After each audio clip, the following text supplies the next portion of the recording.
আম্মা বাদ, দেশ ও বিদেশ থেকে যারা আমাদেরকে ধারাবাহিক নিয়মে এই পবিত্র মাহে রমজানুল কারীমের মধ্যে আজ নবম রমজান পর্যন্ত আমাদের সাথেই ছিলেন, যারা আমাকে দেখছেন শুনছেন, জানাচ্ছি সাতগাছিয়া দরবার শরীফের পক্ষ থেকে আন্তরিক মোবারকবাদ এবং শুভেচ্ছা সালামি আরজ করছি। আসসালামু আলাইকুম রহমতুল্লাহি ওয়া বারাকাতুহু। দর্শক শ্রোতা যারা আমাকে শুনছেন,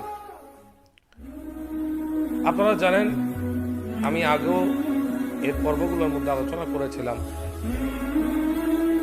যে আল্লাহ রাব্বুল ইজ্জত আহকামুল হাকিমিন 12টি মাসে আমাদের বছরগুলোকে বিভক্ত করেছেন। এই 12টি মাসের মধ্যে 11টি মাসের সর্দার হিসেবে আমরা জানি এই পবিত্র মাহে রমজানুল কারীমের মাস। এই রমজানুল কারীমের মাসটাকে আমরা সর্দার মাস, সর্বোচ্চ রহমতের মাস এমনিতেই মানি না। এখানে অনেকগুলো কারণ আছে। তার মধ্যে একটা সবচাইতে বড় কারণ হচ্ছে এটা এমন একটি মাস যে মাসের মধ্যে আল্লাহ রাব্বুল ইজ্জত পরওয়ারদিগার আলম তার পক্ষ থেকে লৌহে মাহফুজের মধ্যে সংরক্ষিত 104খানা কিতাবের সর্দার পবিত্র কোরআনুল মাজিদকেও এই মাসের মধ্যে তিনি অবতরণ করে এই মাসের শান ও আজমতকে, এই মাসের ইজ্জতকে আরো বুলন্দ করেছেন। সুবহানাল্লাহি ওয়া বিহামদিহি। তা আমাদের কথা নয়, পবিত্র কোরআনুল কারীমের সূরাতুল বাকারার মধ্যে আপনারা পেয়ে যাবেন 185 নম্বর আয়াতে আল্লাহ রাব্বুল ইজ্জত আহকামুল হাকিমিন ইরশাদ করছেন, বিসমিল্লাহির রহমানির রহিম, শাহরুর রমজান। আল্লাহ রাব্বুল ইজ্জত বলছেন এটা এমন একটি মাস যে মাসের মধ্যে আমি কোরআনুল কারীমকে নাজিল করেছি। সুবহানাল্লাহি ওয়া বিহামদিহি। কেন নাজিল করেছেন? হুদাল লিন্নাস ওয়া বাইয়িনাতিন মিনাল হুদা ওয়াল ফুরকান। এটা মানুষের জন্য হেদায়েত, পথ নির্দেশক এবং মীমাংসার সুস্পষ্ট বাণী। ফামান শাহিদা মিনকুম শাহরা ফালিয়াসমুহু। এখানে আল্লাহ বলছেন এই মাসকে ইজ্জত করে সমস্ত মুসলিম বিশ্ব, বিশেষ করে যারা আমরা আছি, আমাদের উপর আল্লাহ রাব্বুল ইজ্জত হুকুম দিয়েছেন যে এই মাসকে ইজ্জত করে যেন আমরা রমজানুল কারীমের রোজা পালন করি। এই কোরআনুল কারীম এই মাসের মধ্যে অবতীর্ণ হয়েছেন। এই মাসের শান ও আজমত বুলন্দ হওয়ার জন্য এটাও একটা কারণ। আপনারা হয়তো অনেকেই জানেন এই মাহে রমজানুল কারীমের মধ্যে যে নিয়ামতটুকু আমরা পেয়েছি, সর্বোচ্চ নিয়ামত এই কোরআনুল কারীম। এই কোরআনুল কারীমকে আল্লাহ রাব্বুল ইজ্জত অসংখ্য জনকে তিনি দিতে চেয়েছেন, কিন্তু এই কালামুল্লাহ শরীফকে, এই কালামুল্লাহ শরীফের নূরকে হজম করার মতো শক্তি কিন্তু সবার নাই। কেননা এই কোরআনুল কারীমের মধ্যে কোরআনকে নেওয়ার জন্য, কোরআনকে দেওয়ার জন্য আল্লাহ রাব্বুল ইজ্জত যাকে মনোনয়ন করেছেন তিনিও কিন্তু সকল নবীদের তিনি শ্রেষ্ঠ নবী, সকল নবীদের সর্দার। তিনি একজন নূর আর একটা নূরকে ধারণ করতে পারে।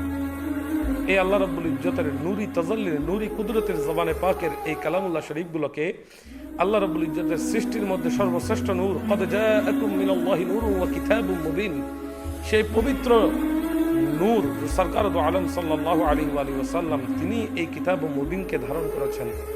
সম্মানিত উপস্থিতি, আপনারা জানেন গারে হেরার মধ্যে আল্লাহ রাসূল সাল্লাল্লাহু আলাইহি ওয়া সাল্লাম মুরাকাবার মাধ্যমে, ধ্যানমগ্নতা, আল্লাহ রাব্বুল ইজ্জতের প্রেমের মধ্যে আসক্ত হয়ে তিনি অবস্থান করে এই কোরআনুল কারীমকে মাহে রমজানুল কারীমের মধ্যেই তিনি পেয়েছেন।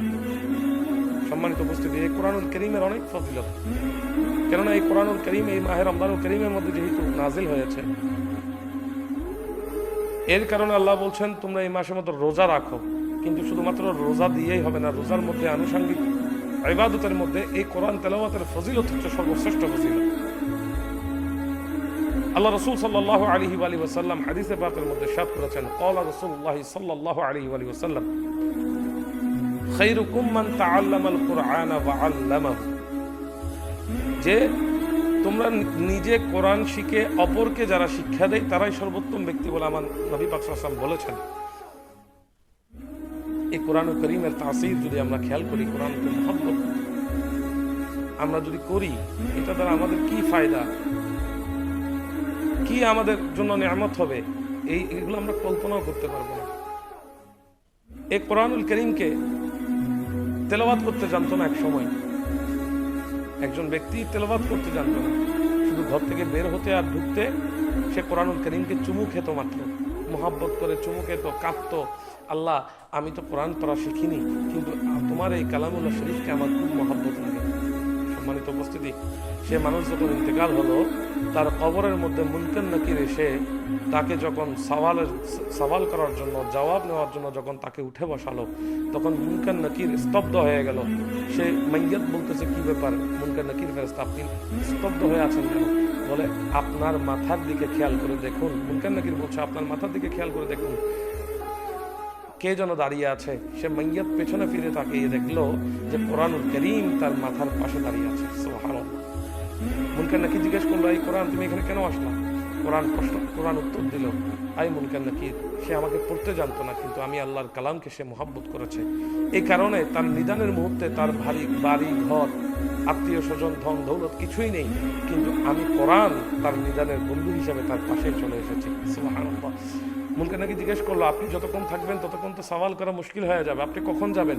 বলে যতক্ষণ পর্যন্ত এই ব্যক্তিকে জান্নাতে প্রবেশ করাতে পারবো না, ততক্ষণ আমি কোরআন তার মাথা থেকে সরবো না। সম্মানিত উপস্থিতি, এই মাহে রমজানুল কারীমের মধ্যে এই কোরআনের বরকত, এই কোরআনের নিয়ামত, এই কোরআন তেলাওয়াতের মাধ্যমে এবং কোরআনুল কারীমের যে হুকুম আহকাম আমাদের জন্য নাযিল করা হয়েছে, প্রায় 500 আয়াত আছে হালাল শরীয়তের, হালাল হারামের ভিত্তিক আয়াত। এইগুলো যদি আমরা হালালকে হালাল মনে করে, হারামকে হারাম মনে করে, এই কোরআনকে বুঝে যদি আমরা পড়তে পারি, রাসূল পাক সাল্লাল্লাহু আলাইহি ওয়াসাল্লাম বলছেন, তাহলে তারা যেন তাদের দু পাঁজরের মাঝখানে তারা নবুয়তকে ঠাঁই দিয়েছে। যারা কোরআনকে বুঝতে পেরেছে, কোরআনকে বুঝে হালাল হারাম ফরক করে কোরআনের তেলাওয়াত করে আরেকজনকে শিক্ষা দিয়েছে, তারা যেন নবুয়তকে তারা দু পাঁজরের মাঝখানে স্থান দিয়েছে, যদিও বা তাদের কাছে ওয়াহী নাযিল হয় না। পার্থক্য হলো এতটুকুই। সম্মানিত উপস্থিতি, এই কোরআনুল কারীমকে এই মাহে রমজানুল কারীমের মধ্যে আমাদের বেশি বেশি তেলাওয়াত করতে হবে, বেশি বেশি খতমাত শরীফ আমাদের আদায় করতে হবে। আল্লাহ রাব্বুল ইজ্জত সেই তৌফিক আমাদের প্রত্যেককে দান করুক। ওয়া মা তৌফিক ইল্লা বিল্লাহ। আসসালামু আলাইকুম ওয়া রাহমাতুল্লাহি ওয়া বারাকাতুহু।